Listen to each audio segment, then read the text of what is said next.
तर राज्यातल्या लाडक्या बहिणींसाठी लाडकी बहीण योजनेसंदर्भात आजच्या घडीची आणि आताच्या घडीची काय महत्वपूर्ण अपडेट आहे। उदाहरणार्थ सध्या राज्यात पावसाळी अधिवेशन सुरू आहे आणि या अधिवेशनात लाडक्या बहिणींसाठी काही नवीन पॅकेज मिळते काय, म्हणजेच ज्या महिला अपात्र झाल्या होत्या अशा महिला एकूण 80 लाख आहे, तर त्या महिलांसाठी काही नवीन निर्णय घेतल्या जाते काय। त्याचसोबत ज्या महिलांना 23वा हप्ता मिळाला अशा महिलांना आता 24व्या हप्त्याची आतुरता लागलेली आहे। तर 24वा हप्ता कधी मिळणार, नवीन केवायसी सुरू होणार काय, असे बरेचसे प्रश्न लाडक्या बहिणींच्या मनात पडलेले असतील।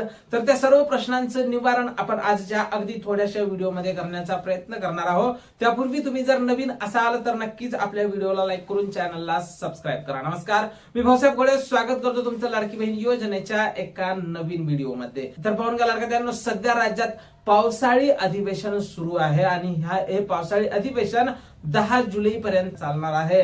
तर या अधिवेशनादरम्यान हप्त्याला विलंब होतो की काय, कारण यासारखं या अगोदर असं झालेलं आहे, अधिवेशनामुळे सुद्धा विलंब झाला होता। तर असा प्रश्न लाडकींच्या मनात नक्कीच असणार आहे। तर लाडक्यांनो, सध्या तरी या संदर्भात कुठेही स्पष्टीकरण आलेलं नाही। अधिवेशनादरम्यान ज्यावेळेस लाडकी बहीण योजनेचा मुद्दा उचलला जाईल त्यावेळेस या सर्व गोष्टी बाहेर निघतीलच। ज्या लाडक्या बहिणींना अपात्र करण्यात आलं होतं तर त्यांना ई-केवायसी संदर्भात सुद्धा नवीन अपडेट येण्याची शक्यता आहे आणि लवकरच त्यांना या अधिवेशनादरम्यानच ई-केवायसी सुरू केल्या जाऊ शकते। ज्या लाडक्या बहिणी केवायसी करू शकल्या नव्हत्या, काही तांत्रिक अडचणीमुळे त्यांना जर केवायसी करता आली नव्हती, तर अशा लाडक्या बहिणींना निश्चितच आता केवायसी करता येणार आहे। त्यासोबत ज्या महिलांनी केवायसी चुकीची केली होती त्यांना सुद्धा दुरुस्ती करता येणार आहे। त्याचसोबत बऱ्याच महिला असे प्रश्न विचारत आहे की मागच्या वर्षी जो GR निघाला होता की प्रत्येक महिलांनी दरवर्षी केवायसी करणे हे गरजेचे असणार आहे, कारण याचे काही महत्वपूर्ण मुद्दे असतील। तर दरवर्षी काही महिला हयात नसतील किंवा काही महिलांचं वय संपलेलं असेल, अशा महिलांसाठी केवायसी ही अत्यंत गरजेची आहे आणि ज्या महिला या योजनेत पात्र बसत नसतील त्यांना या योजनेतून वगळण्यात येईल। त्यामुळे पुन्हा जर केवायसी सुरू झाली तर ज्या महिलांनी केवायसी गेल्या वर्षी केली नव्हती अशा महिलांना त्यात केवायसी करता येणार काय, हा सर्वात महत्वाचा मुद्दा आहे। कारण केवायसी दुरुस्तीचं ज्यावेळेस लाडकी बहीण योजनेच्या पोर्टलवर उपलब्ध झाली होती, केवायसी दुरुस्ती उपलब्ध झाली होती, त्यावेळेस त्यात जर आपला आधार नंबर टाकला तर त्यात असं लिहून येत होतं की हा आधार क्रमांक केवायसी दुरुस्तीच्या यादीमध्ये नाही। मग ज्या महिलांनी केवायसी केलीच नव्हती त्या महिलांना केवायसी करताच आली नाही, फक्त ज्या महिलांची चुकली होती त्याच महिलांना ती दुरुस्त करता आली।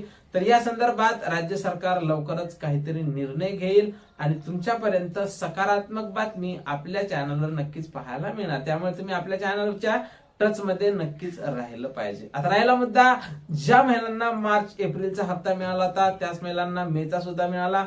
आता 23व्या हप्त्याचं वितरण कंप्लीट झालं तर लाडक्या बहिणींना माहितच आहे आणि जो जूनचा महिना आहे तो सुद्धा आता जेमतेम संपल्यात जमा आहे।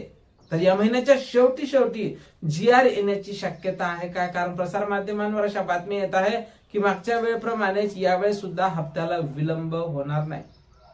पण केवायसी जर उपलब्ध करून दिली तर तुम्ही आत्ताच लिहून घ्या की केवायसी जर तुम्हाला उपलब्ध करून दिली तर नक्कीच तुम्हाला या हप्त्याला सुद्धा विलंब होणार आहे।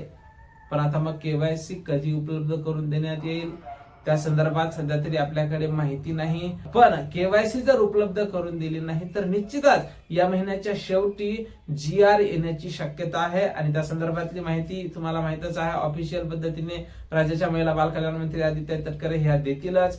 तर GR आल्याच्या नंतर तिथून 2 ते 3 दिवसांनी वितरण सुरू होत असते, म्हणजे 5 ते 10 जुलैच्या अगोदरच तुम्हाला हे पैसे मिळणार आहे, म्हणजेच 24वा हप्ता तुमच्या खात्यावर जमा होण्याची दाट शक्यता आहे। तर लाडक्यांनो, या संदर्भात आम्ही वरिष्ठांकडून वारंवार माहिती घेण्याचा प्रयत्न करतच आहोत। तर या हप्त्यासाठी कोण महिला पात्र असतील, ज्या महिलांना मेचा हप्ता मिळाला त्या सर्वच महिला आता समोरच्या हप्त्यासाठी पात्र असणार आहेत। त्याचसोबत सध्या तरी केवायसी दरम्यान कसलीही माहिती उपलब्ध नाही, पण केवायसी दुरुस्ती झाल्याच्या नंतर जर तुम्ही केवायसी केली तर तुम्हाला नक्कीच या योजनेमध्ये सामावून घेतल्या जाणार आहे। या हप्ते वितरणासंदर्भात, केवायसी संदर्भात किंवा लाडकी बहीण योजनेच्या कुठल्याही माहिती संदर्भात अगदी थोड्या शब्दात तुम्हाला आपल्या चॅनलवर व्हिडिओ पाहायला मिळत असतो. त्यामुळे तुम्ही जर नवीन असाल तर नक्कीच आपल्या व्हिडिओला लाईक करून चॅनलला सबस्क्राईब करा. भेटूया पुढच्या एका नवीन व्हिडिओमध्ये महत्वपूर्ण माहिती सोबत. जय महाराष्ट्र.